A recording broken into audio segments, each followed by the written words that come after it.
Sustainability might sound complicated, but all it simply means is use what you need and leave something for tomorrow.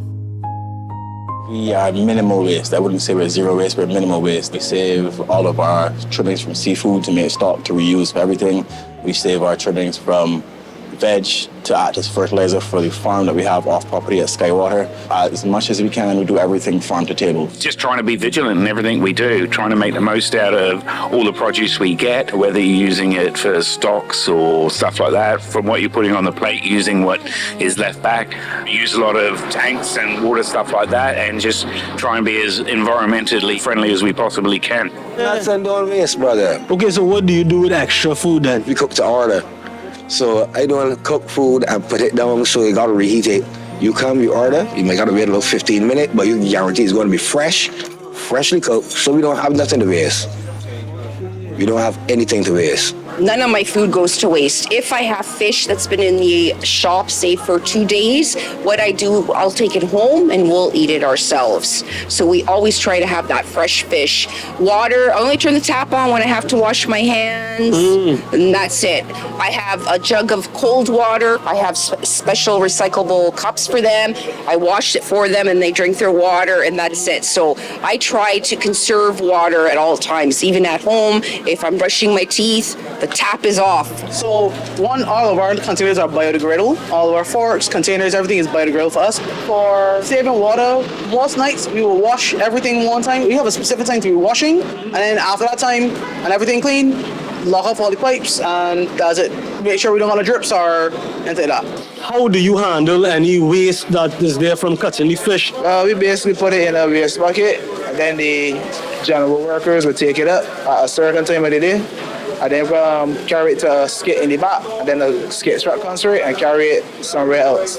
Okay, and how do you all make sure not to waste water? We try our best not to waste water. Water is very, very important here. Very. If we ain't got water, we don't. So we just try to use it as careful as we could. Well, we do things like we measure the products that we're using, more mindful about what we use and, how we go about conducting the service. We use more green-friendly, sustainable products. We support local product makers. Like we use the Healthy Kings line, which is sustainably created. Yeah, we just try to be able to use anything that's going to lower the carbon footprint and keep things, here. For those who don't understand the meaning of carbon footprint, how would you simply explain that?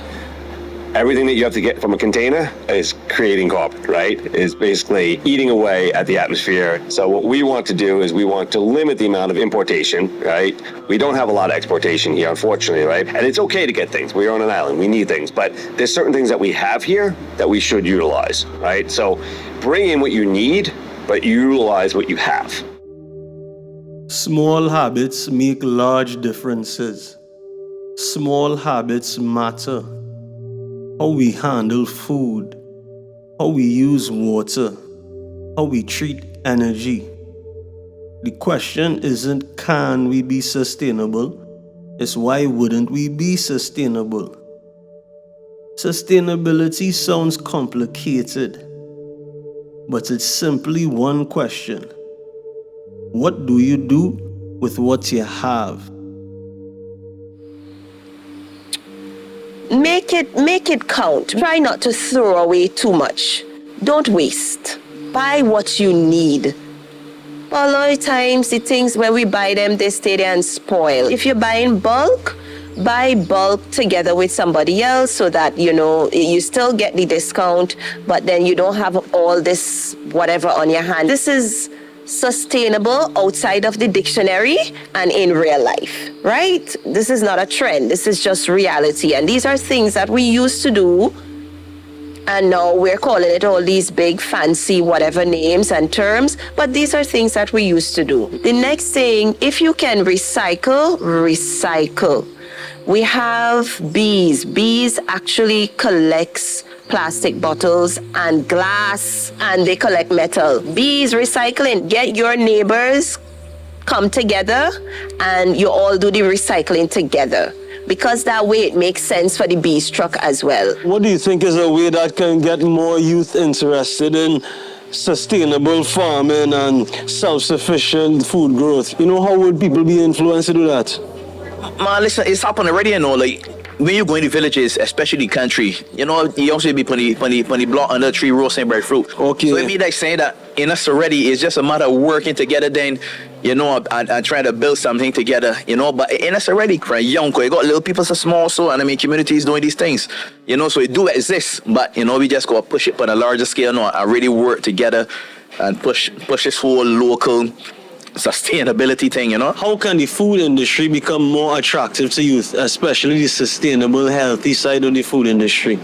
Right. So I think we need to make it more relatable to what the youths are already eating in the first place. A lot of italists have a problem with products like fake bacon, right? And I make a fake bacon. I take carrots and eggplants, I slow roast them, I smoke them, I marinate them in a little seasoning, get that flavor right and as close to bacon as I can.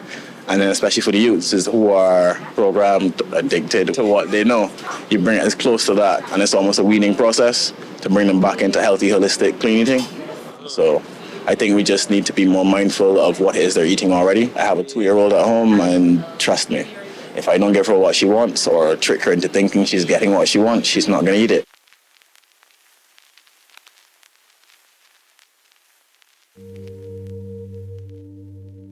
When we waste less, we save more than just money.